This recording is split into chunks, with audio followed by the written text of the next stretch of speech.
तो महाराज ये श्रीमद् भागवत कब तक पान करें? कहा कि आलयम,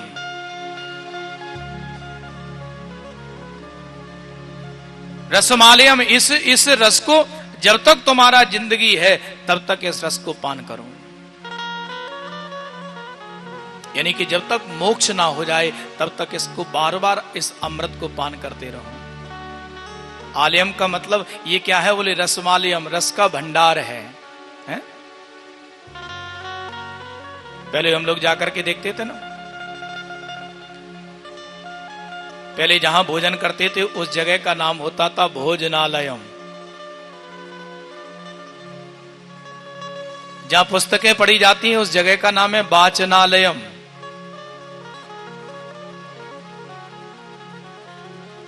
जिस जगह में जाकर के औषधियां मिलती हैं, दवाइयां मिलती हैं, उसका नाम है औषधालयम।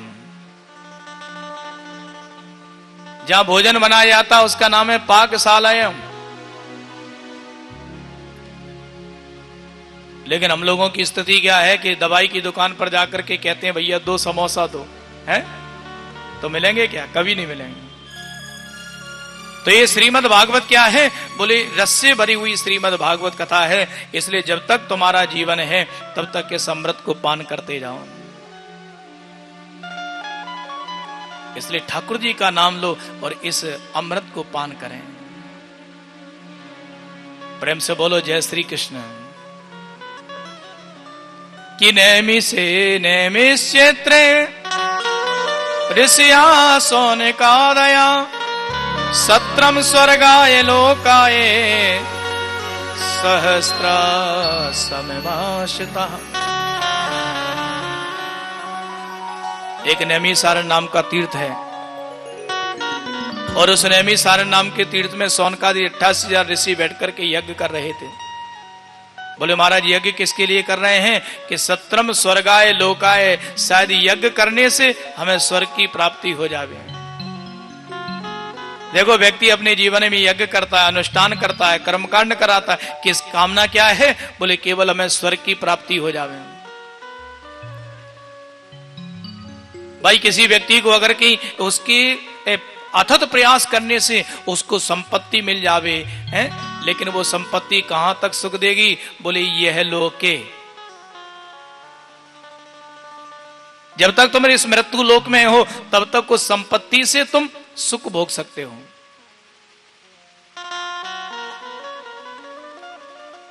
अगर कि एक व्यक्ति के परिश्रम करने से उसको पारसमणि मिल जावे, चिंतामणिर लोक सुखम, व्यक्ति को अगर कि पारसमणि मिल जावे। पारसमणि किसे कहते हैं? बोले जैसे समझो ये लोहे का माइक है और लोहे के माइक से अगर कि पारसमणि को लगाएंगे तो वो सोने का बन जाएगा। अब सोना व्यक्ति के जीवन में आ गया,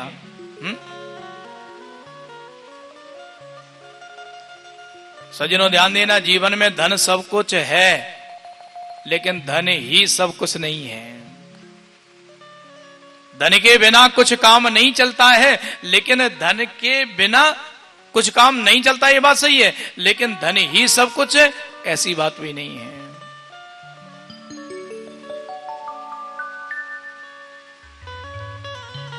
व्यक्ति अपने जीवन में संपदा बहुत कमा लेवे, लेकिन अगर कि स्वास्थ्य ठीक नहीं है तो संपत्ति किसी काम की नहीं है। बेटा जब घर से बाहर जाता है ना तो पिता को चिंता होती है। बेटा जब 15 दिन के बाद में लौट करके आएगा तो पिता पुत्री की जेब को देखेगा, कहेगा बेटा अरे तू 15 दिन के लिए गया था, तूने कुछ कमाया कि नहीं कमाया? ऐसा तो नहीं व्यर्थ में समय बर्बाद कर दिया, 1 रुपए कमा करके नहीं लाया, खर्च करता गया। और माँ जो है बेटा की जेब नहीं देखती है, माँ देखती है तो बेटा के पेट को देखती है। बेटा तूने कुछ खाया था कि नहीं खाया था, हैं? अरे हमने वो मट्ठी रखी थी तुम्हारे लिए, उनको अच्छी तरह से, हैं, शुद्ध देसी घी दिया था तुम्हारे लिए, उसमें कुछ बनवा करके मट्ठी वट्टी बना के ले गए थे कि नहीं?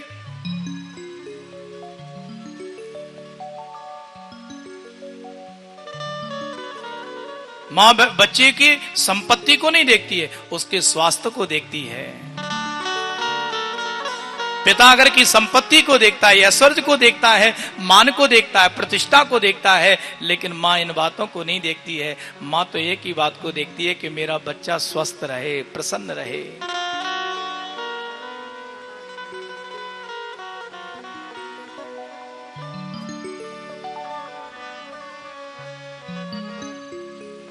तो किसी व्यक्ति को अगर की परिश्रम करने से संपत्ति मिल जावे, बहुत ज्यादा संपत्ति मिल गई, जिनके पास में बहुत ज्यादा संपत्ति है उनसे पूछो कि क्या तुम सुखी हो?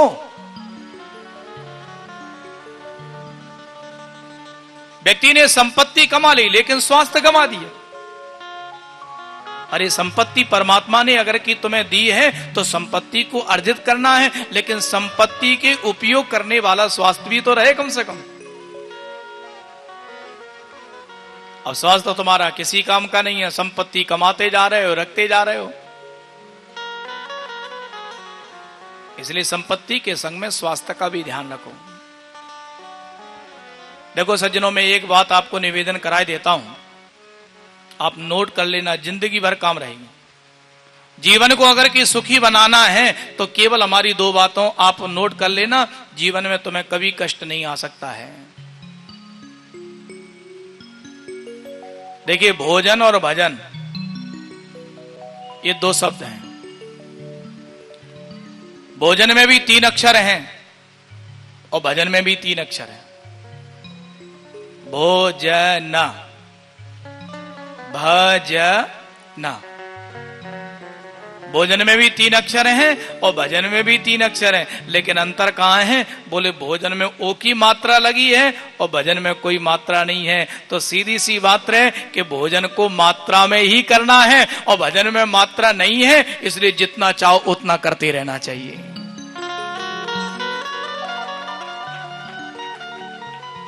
लेकिन भोजन को मात्रा में करना है,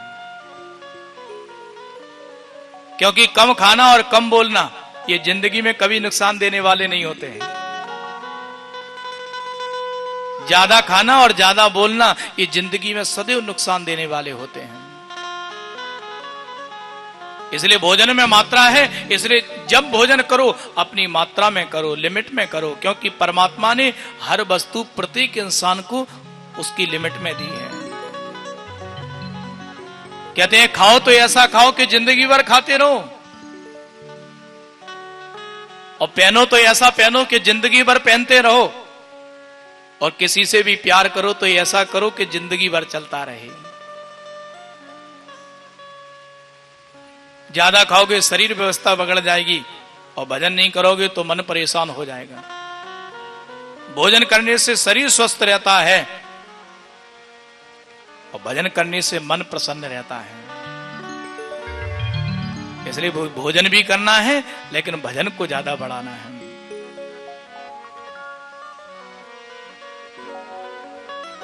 तो कहते चिंतामणिर लोक सुखम, अगर कि किसी व्यक्ति को सोने की वस्तु मिल जावे, पारसमणि मिल जावे, जो कि लोहे को सोना बनाने वाली मशीन है, व्यक्ति जहां जाएगा लोहे देखेगा, लगाएगा, सोना बन जाएगा। इतनी सोना को कमा करके करेगा क्या?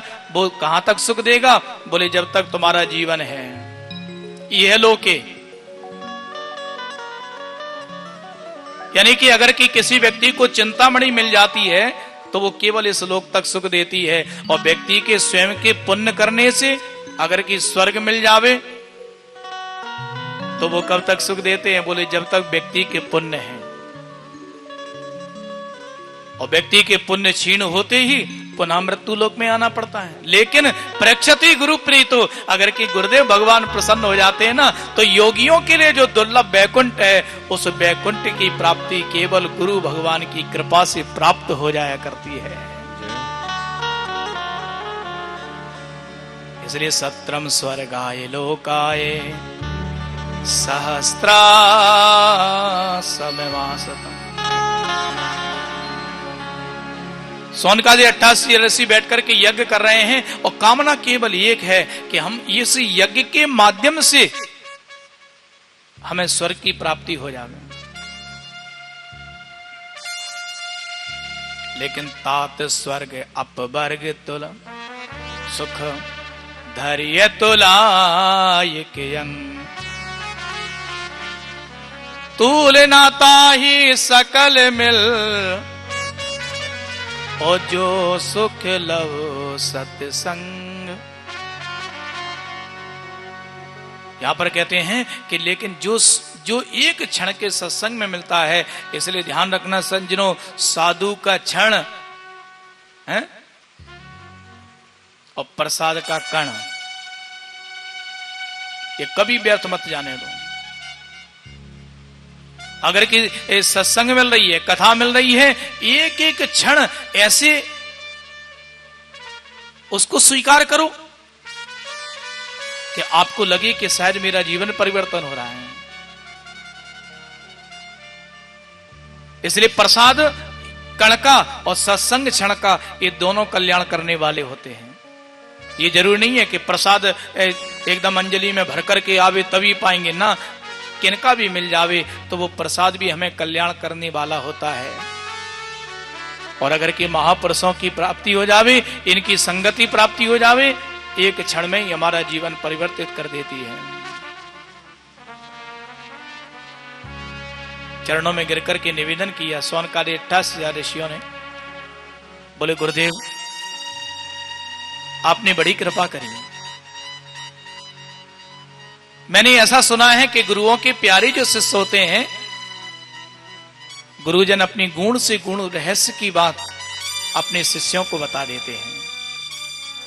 अब गुरुदेव केवल हमें इतना बताओ, हमारे कुछ प्रश्न हैं, बड़ी शंका हमारे जीवन में आ रही थी, आप उन प्रश्नों का उत्तर दे में तो बड़ी कृपा होगी। बोले कहो। और सज्जनों ध्यान देना, भागवत जी में 6 प्रकार के प्रश्न किए गए हैं, और ये जो 6 प्रकार के प्रश्न हैं, ये 6 प्रकार के प्रश्नों का उत्तर ही संपूर्ण भागवत जी में दिया गया। पहला प्रश्न कि पुंसामेका तथा श्रेयान तन्ना संसतुमर्हसि। हे गुरुदेव मुझे ये बताएं कि प्राणियों मात्र के कल्याण का उपाय क्या है। और दूसरा प्रश्न है कि शास्त्रों में बड़ी विधि विधान से बातें कही गई। अरे रामायण को पढ़कर के देखेंगे तो पता चलता है उसमें राम जी की महिमा है। अगर कि नारद पुराण को पढ़कर के देखें तो नारद जी का महिमा, अगर कि हम शिव पुराण को पढ़कर के देखें तो भोलेनाथ की महिमा है। देवी भागवत को पढ़कर के देखें तो उसमें मैया से संसार प्रकट है, ये महिमा है देवी माँ की। गुरुजी हमारा मन तो बड़ा भ्रांति में हो जाता है, इसलिए गुरुवर केवल हमें इतना बताओ कि यथा साधोत्र यस्सारम समुद्रत मनीषया। महाराज मुझे इतना बताओ कि शास्त्रों का निचोड़ क्या है, सार क्या है, क्योंकि हमें सार को देखना है। आप देखने जय समझो श्रीमद् भागवत कथा हुई, कथा के बाद में सोचा कि भैया शुद्ध देसी घी का भंडारा करेंगे। आपने क्या किया कि कढ़ाई में जो घी था वो खत्म हो गया, पूड़ियां सिकने लगी, भक्तों की संख्या ज्यादा हो गई। अब पूड़ी तो बेल करके रखी हैं और कढ़ाई में घी नहीं बचा, तो किसी ने कहा बोले भाई भक्त लोग बैठे हैं, सब्जी परोस दी है और पूड़ी अभी गई नहीं है। बोले तो क्या करें? अरे बोले कुछ तो करो, जल्दी करो, नहीं तो भंडारी की बदनामी होगी। एक समझदार व्यक्ति ने कहा बोले एक काम करो कि कढ़ाई में दूध डालो और दूध में पूड़ियां सेकना प्रारंभ करो। दूसरा कहता बोले ऐसा नहीं हो सकता। बोले क्यों? अरे पूड़ियां तो सेकनी है तो घी में ही सेकेंगी। उसने तर्क करना प्रारंभ किया। बोले भाई एक बात आओ, हमें ये बताओ कि ये घी कहां से आया? बोले दूध से। घी कहां से आया? बोले दूध से प्रकट हुआ है। तो हमें इतना बताओ कि जो काम घी कर सकता वो दूध क्यों नहीं कर सकता है? जब दूध से ही घी प्रकट हुआ है तो जो काम घी कर सकता है वो दूध ही भी कर सकता है, लेकिन दूध क्यों नहीं कर सकता? बोले इसलिए नहीं कर सकता है क्योंकि दूध का जो सार है वो घी है।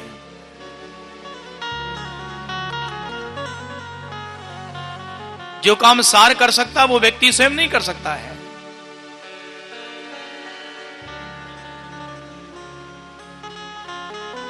दीपक प्रज्वलित करना है और घी खत्म हो गया, बोले क्या करें? बोले दीपक में दूध डाल दो तो घी नहीं दीपक नहीं जलेगा।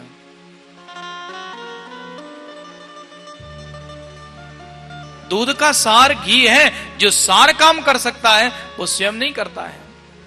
तो उसी प्रकार से जितने पुराण हैं, जितने भी शास्त्र हैं, उन सबका शास्त्रों का सार बोले श्रीमद् भागवत है। वेदोपनिषदाम सारा जाता भागवती कथा।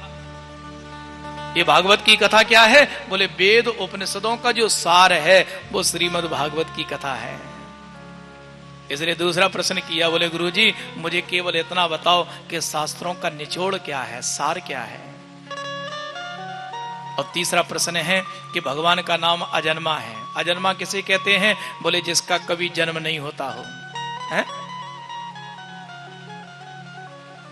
भगवान का नाम अगर कि अजन्मा है तो देवक्याम वसुदेवस्य जातो यस्य चिकीर्षयः।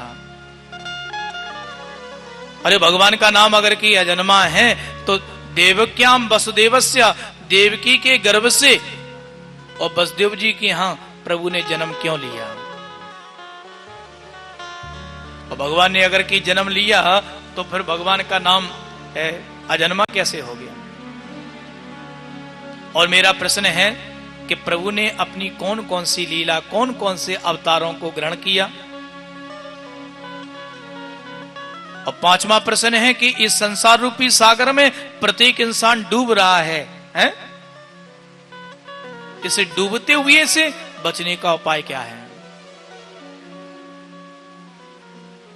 भगवान धर्म के अवतार हैं और धर्म के बिना व्यक्ति की गति नहीं है। तो मेरा प्रश्न है कि भगवान जब पृथ्वी को छोड़ करके चले गए तो धर्माकं शरणं गतः कि स्वाम काष्ठामधुनोपेत धर्माकं शरणं गतः। भगवान जब पृथ्वी को छोड़ करके चले गए तो इतना बताओ ये धर्म किसकी शरण में रहा?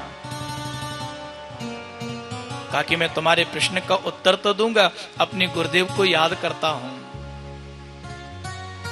गुरु का नाम स्मरण करने लगे। प्रेम से बोलो जय श्री कृष्ण। जय श्री कृष्ण। हे गुरुदेव, हे मेरे दाता, तुम्हारा प्यार कभी कम ना होवे, ऐसी कृपा आप बरसा दो। आइए परमात्मा के पावन श्री चरण कमल में हम सब मिलकर के एक बढ़िया सुंदर अपनी भावांजलि को ठाकुर के चरणों में अर्पित करते हैं। बोलो वृंदावन बिहारी लाल की जय।